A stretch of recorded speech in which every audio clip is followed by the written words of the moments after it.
جائے اور سورج اس کو روشنی دینے کے لیے تیار ہو جائے، بادل برسنے کے لیے تیار ہو جائے، زمین اگانے کی اعتبار سے تیار ہو جائے، جب جتنی مخلوق ہیں ساری خدمات دیں، لیکن دانے میں دم نہ ہو، تو وہ دانا ساری خدمات کے باوجود، ساری ماحول کے باوجود زمین کا سینہ چاک کر کے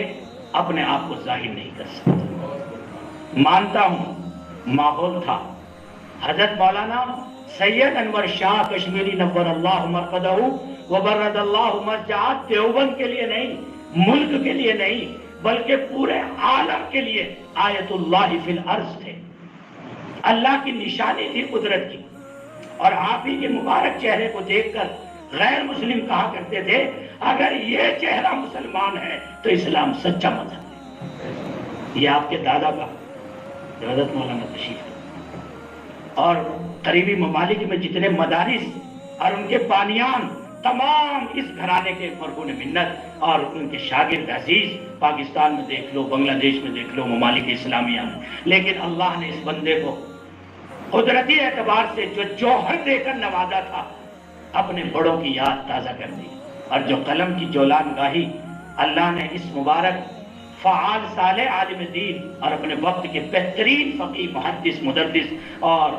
بہترین خطیب اور ساری کمالات صفاتی سے اللہ نے جیسا نوازا، یہ یقیناً اس جوہر کا نتیجہ ہے جو جوہر اللہ نے آپ کی طبیعت میں ودیعت فرمایا۔ حضرت مولانا سے بس احترام درخواست کرتا ہوں کہ تشریف لائے اور اپنے قلبی تاثرات پیش کریں۔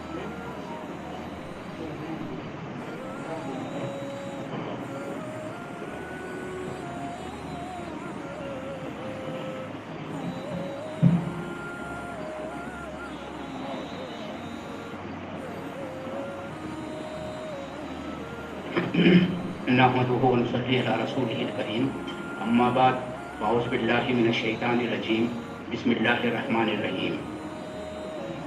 کارروائی آپ کے سامنے ہو چکے، تاثرات بھی تو آپ کے سامنے آ چکے، جو گفتگو ہونی تھی اس سلسلے میں وہ مولانا سالم مشرف صاحب وقفے سے آپ کے سامنے کر رہے ہیں۔ کہنے کے لیے کچھ رہ تو نہیں گیا ہے، لیکن بہرحال حکم ہوا کچھ عرض کروں گا۔ لکھنا پڑھنا آسان کام نہیں ہے، بلا شبہ یہ ایک دشوار ترین کام ہے، اور اللہ رب العزت ہر ایک کو قلم کی دولت سے نہیں نوازتے۔ بہت کم لوگ ہیں جنہیں اللہ نے یہ دولت عظیم عطا فرمائی ہے۔ دیوبند میں دارالعلوم کے بعد، دارالعلوم سے پہلے بھی اور آج بھی یہ سلسلہ جاری و ساری ہے۔ خود دارالعلوم میں بے شمار اساتذہ ہیں جو صاحب قلم ہیں، دارالعلوم وقف میں ہیں، دیوبند میں ہیں۔ کچھ اس دنیا سے رخصت ہو گئے، کچھ اپنی موجودگی کا بھرپور احساس دلا رہے ہیں۔ یہاں تشریف فرمائے حضرت مولانا ندیم الوائدی صاحب، حضرت مولانا ارشد فاروقی صاحب، حضرت مولانا فضیل ناصری، حضرت مولانا دیگر حضرات یہاں پر ہیں۔ وہ سب تحریر و قلم کے بادشاہ ہیں۔ اللہ رب العزت نے انہیں خوب کمالات سے نوازا اور صلاحیت عطا کی ہے۔ ہر ایک کا کام الگ الگ ہے، تقسیم کار خداوند قدوس نے فرمائی ہے۔ جو جس میدان میں ہے وہ اپنا تاثر چھوڑتا ہے اور اپنی خدمات کا احساس دلاتا ہے۔ حضرت مولانا خالق الحسن صاحب اعظمی مدثر العالی کی 134 کتابیں اختلاف اندر ہم پر آ چکی ہیں۔ یہ بجائے ایک خود کارنامہ ہے، اس لیے کہ اسٹیج پر جتنے اثرات تشریف فرمائے وہ جانتے ہیں کتاب کو لکھنا، اسے جمع کرنا، اسے ترتیب دینا، کتابوں تو طباعت کے مراحل سے گزارنا ایک دشوار ترین عمل ہے۔ بہت مشکل کے ساتھ اس قبضے میں آتی ہیں کتابیں، اور پھر وہ بھی 134 کتابیں لکھنا اور ان کو اس شان کے ساتھ لے کر آنا یہ ناممکنات میں سے ہے۔ لیکن رب العزت جنہیں نوازتے ہیں، خداوند قدوس جن کو عطا فرماتے ہیں، اور من جانب اللہ جن کی مدد ہوتی ہے اور خداوند قدوس کی نظر کرم جن کے اوپر پڑتی ہے، وہ اس طرح کے کام انجام دیتے ہیں۔ قاری ابوالحسن صاحب مدثر لہو نے یہ کارنامہ انجام دیا۔ ہمارے دور جدید میں، قدیم ترین زمانے میں 500 سال کے عرصے کے اندر ایسے کم لوگ ہیں کہ جن کی اتنی کتابیں منظر پر آئی ہوں۔ اور پھر ایک موضوع پر، جیسے مولانا فضیل ناصری نے کہا، انتہائی خشک موضوع ہے، اس پر لکھنا ایک کمال ہے۔ قاری صاحب انتہائی جد و جہد کے ساتھ، محنت کے ساتھ، پورے وقار کے ساتھ زندگی گزاری ہے انہوں نے، اور ہر مرحلے پہ اس کا ثبوت فراہم کیا ہے کہ ایک عالم دین کی وضاحتہ، اس کا حلیہ، اس کے معاملات، اس کا کردار، اس کی زندگی، اس کی سرشت، اس کا قلم، اس کی تقریر، اس کی تہذیب کیسی ہونی چاہیے اور کیسی نہیں ہونی چاہیے۔ یہ صرف لکھنا پڑھنے کا معاملہ نہیں ہے بلکہ پوری ایک تاریخ ہے جو قاری صاحب نے پورے 80 سال کی عمر میں لکھی ہے، اور باور کرایا ہے کہ انسان اگر لگن ہو، اس کے اندر محنت ہو، توجہ ہو، اس میں شوق ہو، ذوق ہو، کام کرنے کا جذبہ ہو، اخلاص نیت ہو، تو خداوند قدوس تمام منزلیں آسان کر دیتے ہیں، تمام مراحل جو مشکل ترین ہم سمجھتے ہیں وہ سب سہل ہوتے چلے جاتے ہیں۔ حضرت قاری صاحب کی کتابیں وہ لوگ جنہیں میں نے دیکھا شخصیات پر ہے،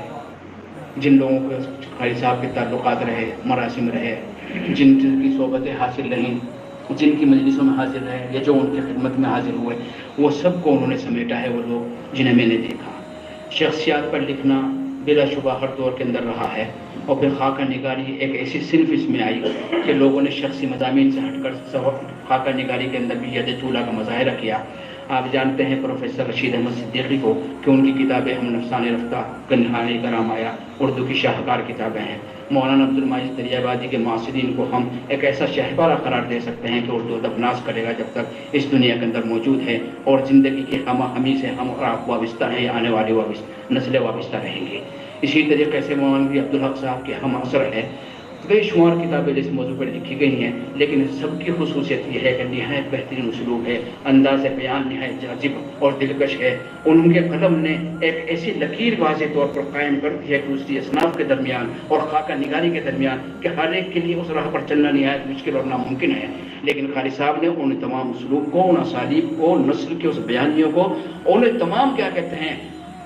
تیوروں کو کے ساتھ یہ کتاب لکھی ہے، اور وہی رنگ اس کے اندر چھلکتا ہے جو ہمیں قدیم کتابوں کے اندر ملتا ہے، اور قدیم کتابوں کے اندر جو جاذبیت ہے، جو کشش ہے اور دلکشش ہے اس کے اندر، اور پڑھنے میں جو لطف آتا ہے وہ لوگ جنہیں میں نے دیکھا اس میں بھی لطف آئے گا۔ پھر وہ صنف جو معدوم ہو گئی، وہ صنف جو ختم ہوتی جا رہی، جس نے ہمارے یہاں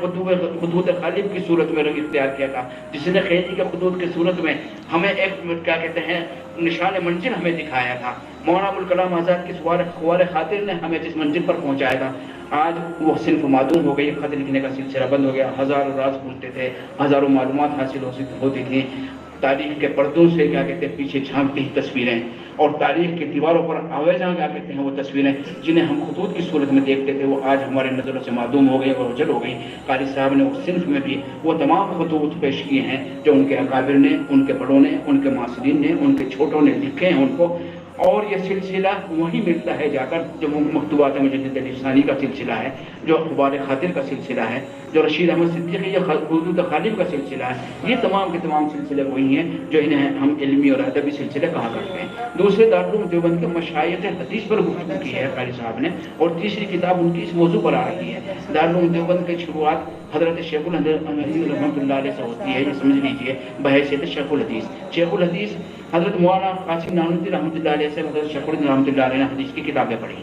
تو کہہ سکتے ہیں کہ حضرت مولانا قاسم نانوتوی سے، لیکن باقاعدگی آئی ہے حضرت شیخ الہند سے، اس کے بعد علامہ انور شاہ کشمیری رحمۃ اللہ علیہ، مولانا حسین احمد رحمۃ اللہ علیہ، حضرت مولانا فخر الدین صاحب علیہ الرحمہ، مولانا شریف حسن صاحب دیوبندی علیہ الرحمہ، مولانا نصیر احمد خان صاحب علیہ الرحمہ، حضرت مولانا سید اندر شاہ صاحب مسعودی، حضرت مولانا سید احمد پالنپوری، حضرت مولانا ابوالقاسم نعمانی، حضرت مولانا قمر الدین گنگوہی، ایک طویل ترین سلسلہ ہے دارالعلوم کی خدمات حدیث کا، انہوں نے اس کو سمیٹا ہے اپنی کتاب میں اور باور کرا ہے، اور وہاں سے لے کر یہاں تک 136 سال کیا کہتے ہیں 156 سال دارالعلوم کے قیام کو ہو رہے ہیں، سن 1866 عیسوی کے اندر دارالعلوم کا قیام عمل میں آیا، ان سب کو تاریخ کے حوالے سے انہوں نے ان صفحات کے اندر جگہ دی اور اپنی اس کتاب میں انہوں نے بیان کیا ہے۔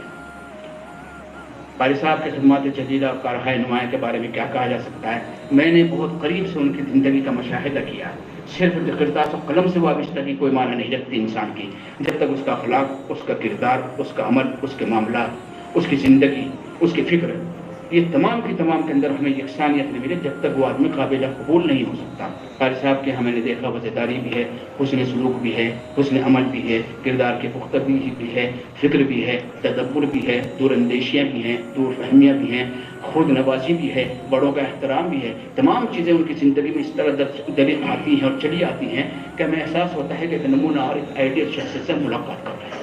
اللہ تعالیٰ ان کی عمر میں برکت عطا فرمائے، خداوند قدوس ان کو صحت و عافیت سے رکھے، ان کا معاملہ یہ سلسلہ جو 134 کتاب کی صورت میں آیا ہے مزید طویل ہو، اور 234ویں کتاب کے اجرا کے لیے ہم یہاں جمع ہوں۔ وآخر دعوانا الحمدللہ رب العالمین۔